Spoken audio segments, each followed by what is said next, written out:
बाज और बिल्ली की कहानी।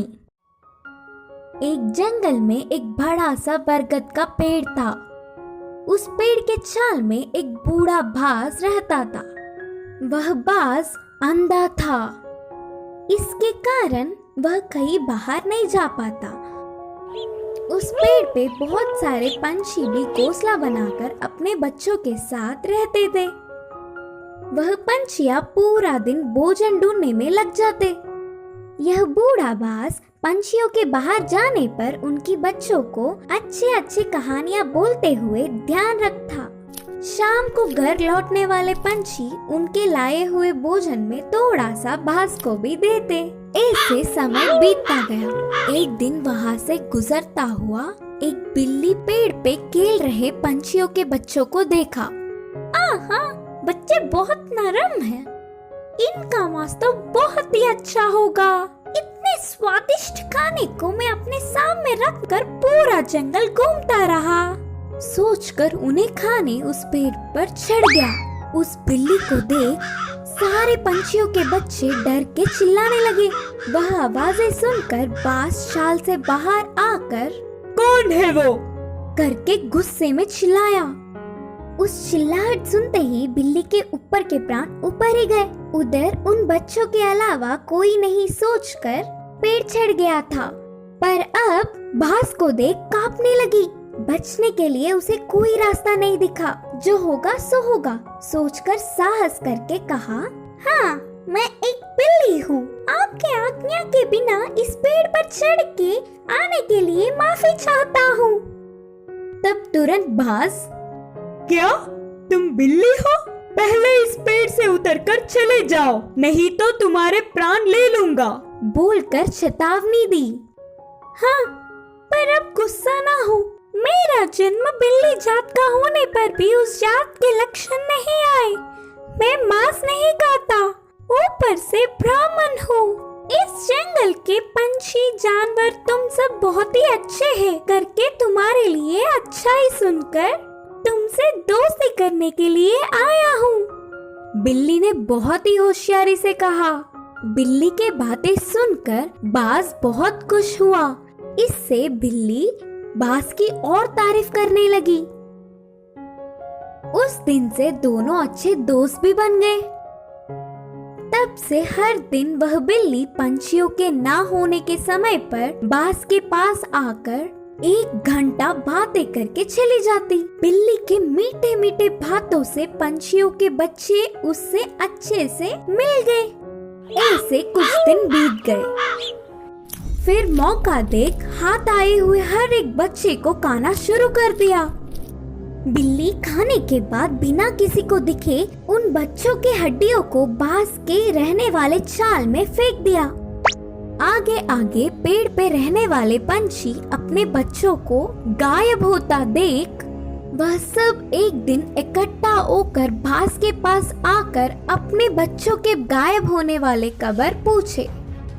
अंधा बाज उसे कुछ नहीं पता, लेकिन सारे पंछी बाज के घर जाकर देखा तो पूरा चाल पंछी के बच्चों की हड्डियों से भरा पड़ा था।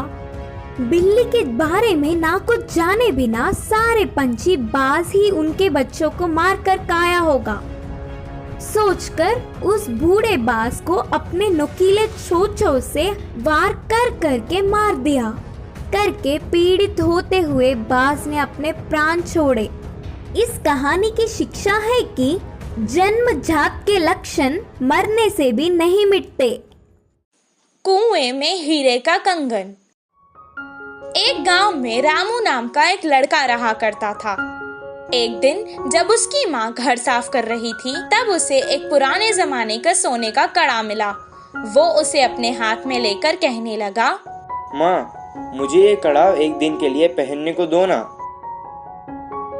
बेटे की इस ख्वाहिश को देखकर माँ ने कहा, ठीक है बेटा, पहन लो, लेकिन याद रखना कोई साधारण कड़ा नहीं है ये तो सोने का कड़ा है।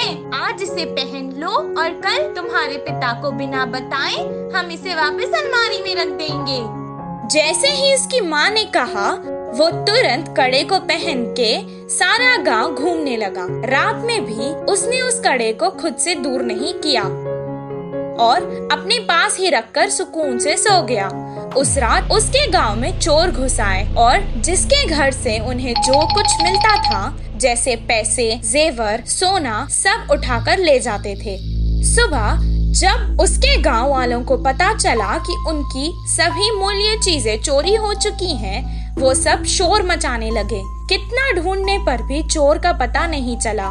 रामू की वजह से उसके पुरखों का सोने का कड़ा चोरी हो चुका था। ये सुनकर उसके पिताजी को बहुत गुस्सा आया और वो डांटने और मारने लगे।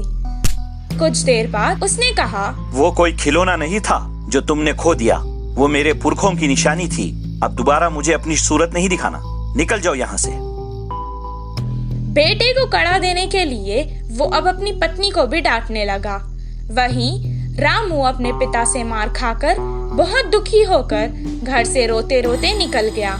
पास के बगीचे में जाकर एक बड़े पेड़ के नीचे रोता हुआ वो बैठ गया। वहीं पेड़ के नीचे जो चोर ने उसका कड़ा चुराया था, वो चोरी किया हुआ सामान वहां बंटवारा कर रहे थे। वो दोनों चोर जोर जोर से बात कर रहे थे। ये सुनकर रामू को पता चल गया कि वो वही चोर है। वो धीरे से वहां से उठा और कुएं के पास जाकर कुएं में देखकर रोने लगा और कहने लगा कि उसके हीरों का कड़ा कुएं में गिर गया है। उसके रोने की आवाज सुनकर चोर उसके पास आए और रामू से पूछने लगे कि वो क्यों रो रहा है। रामू ने जवाब दिया, मेरे दादा बहुत बड़े पंडित थे और उन्होंने एक जमींदार के पास पूजा की थी, तो उन्होंने उन्हें तोहफे में एक हीरो से भरा हुआ सोने का कड़ा दिया था। वो कड़ा मैं मेरे घर वालों को बिना बताए पहन कर आ गया था और यहाँ आकर खेल रहा था और अचानक मेरे हाथ से वो कड़ा फिसल कर गिर गया था। जब मैं उस कड़े को हाथ लगाता था तब भी वो मुझे डांटते थे और अगर मैं उन्हें बताऊंगा कि मेरे हाथ से वो कुएं में गिर गया तो वो मुझे मार देंगे। हीरो का कड़ा कुएं में है सुनकर ही वो दोनों लड़ने लगे कि कौन कुएं में जाकर कड़ा लाएगा। दोनों अपने हाथ में रखे सामान को जमीन पर रखकर एक साथ कुएं में कूद गए। जैसे ही रामू ने ये देखा, वो तुरंत पैसे और जेवर लेकर भागकर गांव वापस आ गया। आकर गांव के बड़ों को उन चोरों के बारे में बताया। तब सब गांव वाले कुएं के पास आए और उन दोनों चोरों को पकड़कर मारा और उन्हें बहुत अच्छा सबक सिखाया। सबके जेवर और पैसे उन्हें वापस मिल गए।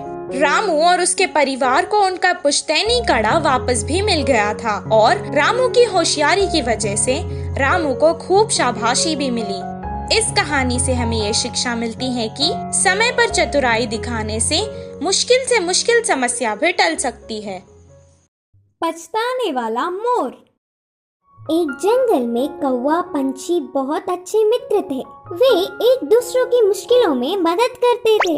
एक दिन कौवा पंछी के रहने वाली जगह पर बचाओ बचाओ मित्र बचाओ बोलते हुए कांपता एक मोर उनके पास भागते हुए आया। क्या हुआ मित्र, कहाँ से भागते आ रहे हो? इतने परेशान क्यों हो? मुझ पर शिकारी की नजर पड़ी, वह मेरे पीछे पड़ता आ रहा है तो बचने के लिए भागता हुआ रास्ता भूलकर तुम्हारे सामने आई। अब तुम्हें ही मुझे बचाना होगा। अच्छा ठीक है यार, पंछी ने कहा। कौवा पंछी ने उस मोर का साथ दिया। फिर से वापस जाने के लिए रास्ता भूलने के कारण कौवा पंछी के साथ वहीं रहते हुए मोर अच्छी मित्र बन गई। उनकी मित्रता कुछ दिन अच्छा था। कौवा पंछी के बीच के मित्रता ना सह पाते हुए मोर जलने लगी। किसी भी तरह कौवा पंछी को अलग करना चाहती थी।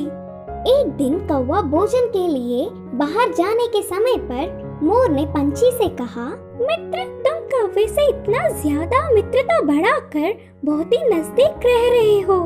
क्या तुमने उसकी बदसूरती कभी नहीं देखी? उसे देख सब चिढ़ जाते हैं। तुम्हारा उससे दूर रहने में ही भलाई है। मैं जो कहनी चाहती थी वो कह चुकी, बाकी तुम्हारी मर्जी। वह सुनकर अचानक चौंकने वाला पंछी मोर से कहा, हाँ सच्ची, मैंने इतने दिनों से कौवे के बारे में सोचने की कोशिश भी नहीं की। हट, उससे क्या दोस्ती, उससे क्या मित्रता। तुम्हारे जैसे सुंदर वालों से मित्रता करने से मेरा मूल्य और होदा बढ़ेंगे। उसकी चाल सफल हुई करके मोर खुश हुई।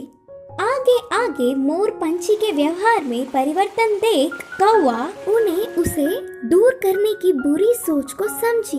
एक दिन, मित्रों, मेरी वजह से तुम्हें तकलीफ हो रहा होगा, इसीलिए इधर के पास में ही एक घोंसला बनाया। मैं वहाँ जाकर रहूंगा। चलता हूँ, करके कौवा उदास होकर कहा।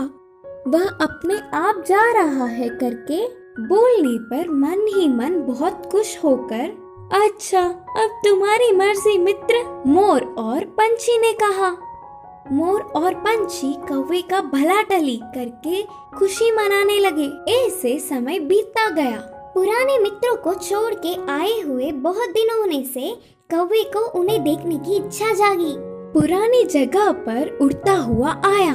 उसी क्षण अपने पंख खोलकर नाचने वाले मोर पर एक शिकारी ने निशाना लगाया। कौवा देखा और परेशान हुआ। हटो वहाँ से, मोर मित्र, हटो, खतरा खतरा बोलकर जोर से चिल्लाया। पास में मरी हुई सांप को अपनी चोंच से पकड़कर शिकारी पर छोड़ा। सांप अपने ऊपर गिरने से, बचाओ बचाओ, सांप सांप बोलते हुए जोर से चिल्लाकर डर के शिकारी वहाँ से भाग गया।